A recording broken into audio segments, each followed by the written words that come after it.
Aujourd'hui, je vais vous présenter le vélo de montagne que je vais rouler pendant la saison 2025 qui m'est gracieusement prêté par Studio Vélo. Donc, merci encore pour le support. Si vous suivez la chaîne, vous savez qu'en 2024, j'ai roulé un Trek Fuel EXE, donc mon premier e-bike léger, et j'ai eu une saison de rêve. J'ai eu tellement de fun sur le bike. Et bien, cette année, on recommence l'expérience avec un e-bike, mais cette fois dans la compagnie de Marin.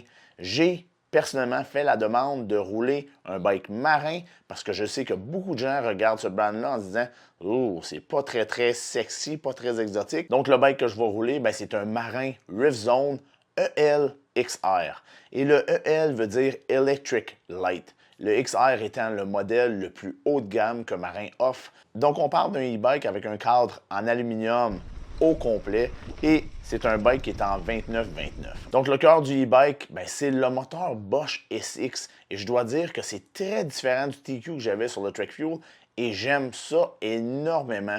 C'est vraiment plus un moteur qui vous aide à monter plus facilement, tandis que le TQ, c'était juste comme une petite poussée dans le dos pour vous aider à monter. Celui-là vous aide énormément et c'est une différence que j'ai vécue déjà dans mes deux premières sorties. Le moteur offre une puissance de 55 Nm et 600 watts.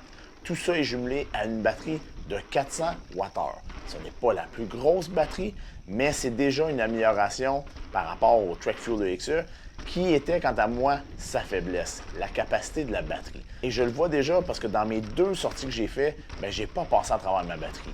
Tandis que l'an passé, je devais amener mon chargeur pour pouvoir le brancher pendant ma pause et tout ça pour pouvoir continuer à rider. Cette année, quand je suis allé à 40-80, je pense que j'ai fait une 7-8 montées et il me restait plus que la moitié de la batterie en fait puissance. Donc, je sais que je vais pouvoir faire des belles sorties à SDM, à Mont-Sainte-Marie et dans différents réseaux cette année sans avoir de soucis d'ébattement de 150 en avant et 140 en arrière. Et là, on va parler d'un trail bike qui est pour moi l'outil incroyable à rouler au Québec et qui nous permet de tout faire, pratiquement tout, là, et d'avoir énormément de plaisir. Ce beau cadre aluminium-là roule sur des suspensions Fox Performance Elite. Et à ma grande surprise, la fourche avant vient avec le nouveau Grip X2 Damper. Ce que je trouve vraiment cool également, c'est que ce build-là vient avec des freins que je connais déjà et que j'adore. On parle de Magura MT7. Donc, on a des freins énormément puissants. Tellement que déjà mes premières rides, je dois me réhabituer là, parce que malgré que les Shimano XT freinent vraiment bien et que mes Formula Cura l'an passé sur mon DH étaient phénoménales, ces freins-là ont énormément plus de puissance, donc je dois réapprendre à moduler mes freins un petit peu différemment. Au niveau de la transmission, on parle de SRAM GX T-Type et j'ai déjà un bémol au niveau de la transmission. J'ai aucun problème, tout fonctionne merveilleusement bien, mais pour avoir roulé mon fat bike en Shimano XT, pour avoir roulé mon gravel bike énormément en ce moment, quand que je me retrouve sur le GXT Type, je trouve que ça shift pas vite. Et c'est conçu comme ça, donc il faut le prendre en considération. C'est pas une transmission qui est faite pour bagner les gears, là, tac, mais plutôt pour shifter. Et quand la cassette arrive au bon point, ça shift. Et c'est une transmission qui est faite pour shifter under load. Fait que tu peux bien être en train de mettre toute la puissance que tu as dans tes jambes, il n'y a rien qui va craquer en arrière. Ça se fait super délicatement, ça se fait super doucement. Et tellement que j'ai passé le commentaire à un de mes chums pendant qu'on ridait, j'ai shifté 2-3 fois et il y a des fois, je me demandais si j'avais shifté tellement que j'ai rien senti. La durabilité de la cassette et de la chaîne doivent être énormément mieux parce qu'on parle de changements de vitesse qui sont super smooth. La finition du bike est vraiment nice, pas juste au niveau de la peinture, du cadre et tout ça, mais vraiment également au niveau des composantes que Marin eux-mêmes fabriquent ou font fabriquer. Je parle des grips, je parle du handlebar, je parle du stem, tout est beau, esthétique et tout est confortable. Et même les grips, il y a même une petite groove en dessous des grips où est-ce qu'on met les pouces sur les grips pour avoir un petit peu plus de confort. Donc, je trouve ça vraiment bien. C'est une petite attention que j'ai remarqué sur la grip. J'ai fait comme « Ah, c'est vraiment nice ça ». Donc, la finition est vraiment bien. L'autre chose comme finition, c'est que Marin équipe ce vélo-là avec un chain guide qui, pour moi, est un must. Et parlant de chaîne et de transmission et tout ça, pendant qu'on est dans ce coin-là, je vais parler du Chainstay Protector. Il est vraiment, mais vraiment bien réussi. Il n'y a pratiquement aucun chain slap, j'entends rien de ça. Il est vraiment bien coussiné, il est assez épais. Fait que ça fait en sorte que notre bike est silencieux et ça nous permet de vraiment enjoyer la ride et ne pas se soucier « Oh my God, ce bruit-là vient de où? Pourquoi? C'est quoi qui rattle de même? C'est quoi qui fait ce bruit-là? » Et se poser des questions si on a quelque chose qui est brisé ou mal ajusté. C'est pas le cas ici. Le bike est super silencieux à ce niveau-là. Donc, bravo à Marin pour une belle réussite à ce niveau-là. Le bike vient avec des copes pour le headset pour changer l'angle de fourche. Donc moi, tout de suite, je l'ai mis au plus slack. J'ai déjà une coupe de ride sur le bike. Je l'adore, honnêtement. Il va vraiment bien. Par contre, il y a quelques lacunes assez remarquables qui me font questionner les décisions qui ont été prises au niveau de Marin. Je suis désolé, là, je ne veux pas rentrer ou bâcher Marin, rien de ça. Mais la plus grosse question que j'ai, c'est quoi ces roues-là?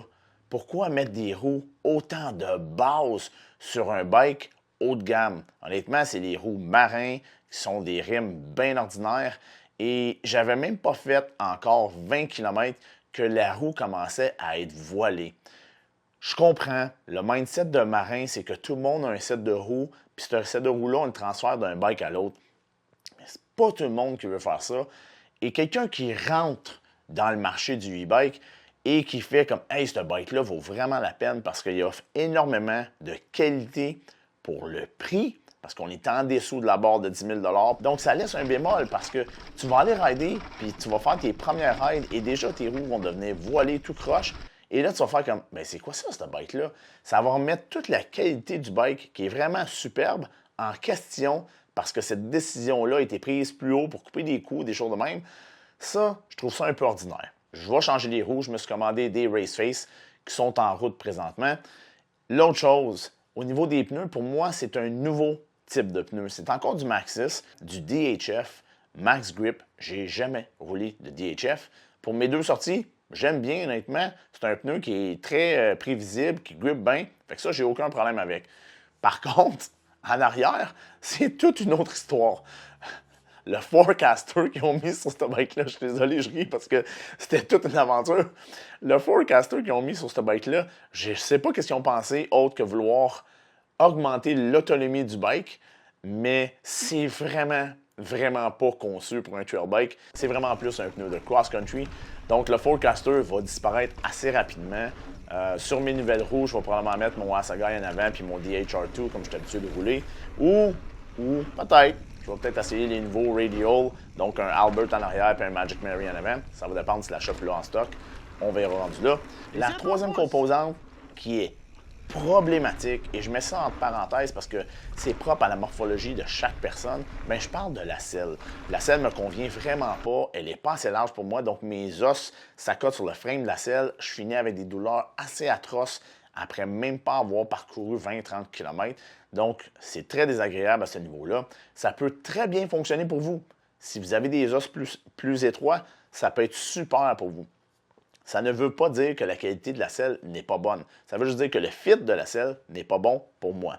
Donc, ce que je vais faire, c'est que je vais prendre ma selle de mon fat bike, qui est une WTB Volt, et je vais mettre ça là-dessus parce que ça a super bien été cet hiver.